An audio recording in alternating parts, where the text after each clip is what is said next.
Hello student. आज हम chapter 3 घातांक में प्रश्नावली 3.2 का अध्ययन करेंगे। और पिछले प्रश्नावली में आपने घातांकों के कुछ रूप के बारे में पढ़ चुके हैं और आगे हम देखते हैं कि इसका मान हमें कैसे निकालने हैं। तो आइए देखते हैं। पहला प्रश्न है, निम्नलिखित में से प्रत्येक का मान ज्ञात कीजिए। फर्स्ट है 16 पावर हाफ, तो 16 की घात 1/2। इसे हम किस तरह से हल कर सकते हैं? तो सबसे पहले हम यहाँ पर देखते हैं, इसको हम लिख सकते हैं। यहाँ पर हो जाएगा 4 की घात 2। हम 16 को लिख सकते हैं 4 की घात 2 और पूरे की घात क्या हो जाएगा 1/2। अब हमें चूँकि पिछले प्रश्नावली में हमने सूत्र पढ़ा था, चूँकि यहाँ पर हो जाता है a की घात m और पूरे की घात n है, तो उस कंडीशन में इसका जो मान होता है वो होता है m गुणित n। तब हम यहाँ पर इसी रूप में इसको भी हम हल कर सकते हैं। तो यहाँ पर हमारा क्या हो जाएगा 4 की घात 2 गुणित 1/2 क्या हो जाएगा, इसका ऑप्शन हो जाएगा। अब यहाँ पर देखो 2 गुणित 1/2, तो 2 और 2 यहाँ पर क्या हो जाएगा, कट जाएगा, भाग चला जाएगा। तो यहाँ पर हमारा क्या बच जाता है, तो यहाँ बच रहा है 4 की घात 1। तो इस प्रकार हम इसे 4 कह सकते हैं। तो ये हमारा क्या है, उत्तर है हो जाएगा यहाँ पर। इसी तरह आप शेष दूसरा और तीसरा को भी बना सकते हैं। इसके लिए आपको जो आपका 243 है और यहाँ पर 15,625, इसका आपको गुणनखंड निकालना होगा और उसके बाद आप यहाँ पर देख सकते हैं कि कितने का घात यहाँ पर लगाने हैं, और इसी तरह सेम आप हल कर सकते हैं। फिर आते हैं प्रश्न 2, निम्नलिखित को सरल कीजिए। 4 प्रश्न यहाँ पर दिए गए हैं। सबसे पहले हम यहाँ पर ले लेते हैं पहला प्रश्न, 23 की घात 1/2 गुणित 23 की घात 3/2। देखते हैं सबसे पहले हम इसे क्या करेंगे। क्योंकि यहाँ पर गुणा में है और हमने पढ़ा है कि जब कोई संख्या गुणा में हो तो उसके लिए हमें क्या सूत्र यूज करना है। तो हमें पता है चूँकि a की घात m गुणित a की घात n होता है, तो हम यहाँ पर लेते हैं a की घात m और धन n। तो इस सूत्र से हम यहाँ पर लिख सकते हैं, यहाँ हो जाएगा 23।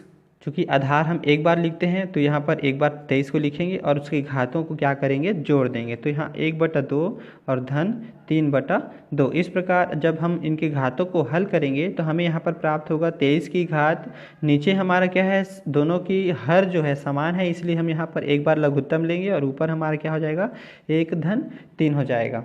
तो इस कंडीशन में हमारा जो मान है ये क्या हो जाता है कि 23 की घात 4/2, यानी कि हम इसे लिख सकते हैं 23 की घात 2। चूँकि 2 एकम और 2 दूनी, तो 2 बार में कटेगा, इसलिए 23 की घात 2। और 23 की घात 2 का मान यानी कि 23 गुणित 23 हमारा हो जाता है, और इसलिए हमारा मान क्या आता है 529 हो जाएगा। 23 का 23 से गुणा करने से यही हमारा क्या हो जाता है, उत्तर हो जाएगा। बहुत ही आसान प्रश्न है। आप इसी तरह आप दूसरा, तीसरा, चौथा को भी बना सकते हैं। हम यहाँ एक और प्रश्न ले लेते हैं। चलिए चौथा प्रश्न भी हल करके देखते हैं। तो ये हम चौथा प्रश्न यहाँ पर ले लिए हैं। अब चूँकि हम देख रहे हैं कि यहाँ पर क्या है, हमें भाग करने हैं, और भाग के लिए हमारे पास क्या सूत्र होता है, a की घात m भागित a की घात n जब होता है तो इसका मान हो जाता है a की घात m ऋण n।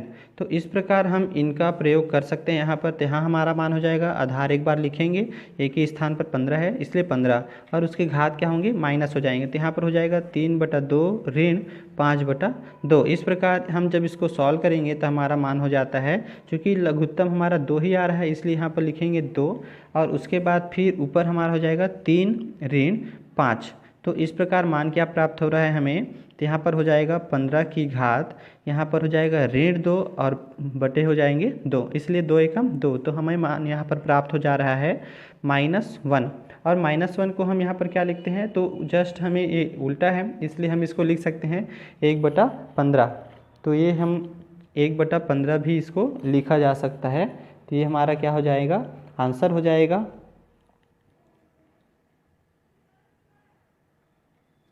तो आप बाकी सवाल को ज़रूर बनाएं। इसी तरह प्रश्न 3 भी हम हल कर सकते हैं। तीसरा प्रश्न है, मान ज्ञात कीजिए। चलिए तो इसका हम एक पहला प्रश्न यहाँ पर लेकर देखते हैं कि किस तरह बनेगा। पहला प्रश्न है आपका 625/81 पूरे की घात 4/3 और भागित 625/81 और पूरे की घात 2/3। तो सेम सिचुएशन है यहाँ भी। तो ये तीसरा प्रश्न है, क्योंकि यहाँ भी भाग ही करना है और इसका जो आधार है दोनों का समान है, यानी कि 625/81 ये आधार है और ये क्या है, घात है। तो दोनों का आधार समान है इसलिए हमारा ये सूत्र लगेगा, और इसलिए हमारा मान यहाँ पर हो जाता है 625/81 बट, और पूरे की घात हमारा हो जाएगा, चूँकि माइनस है इसलिए 4/3 ऋण 2/3। तो हमें प्राप्त हो जाता है इसको हम 625 को लिख सकते हैं 25 की घात 2 और यहाँ पर हमारा हो जाता है 81 को लिख सकते हैं 9 की घात 2 और पूरे की घात हमारा क्या हो जाएगा। तो यहाँ पर हमारा हो जाता है, चूँकि लघुत्तम हम यहाँ 3 लेंगे और ऊपर हमारा हो जाएगा 4 ऋण 2। इस प्रकार हमें यहाँ पर मान क्या प्राप्त हो रहा है, 25 की घात 2 बटा 9 की घात 2 और पूरे की घात हमारा हो जाएगा यहाँ पर 2 बटा 3।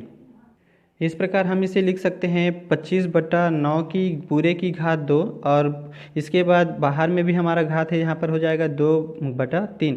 तो प्राप्त हो जा रहा है हमें 25 बटा 9 और पूरे की घात 4 बटा 3। ये हमारा क्या हो जाएगा, उत्तर हो जाएगा। तो आप इन प्रश्नों को बनाकर हमें ज़रूर कमेंट करिए। धन्यवाद।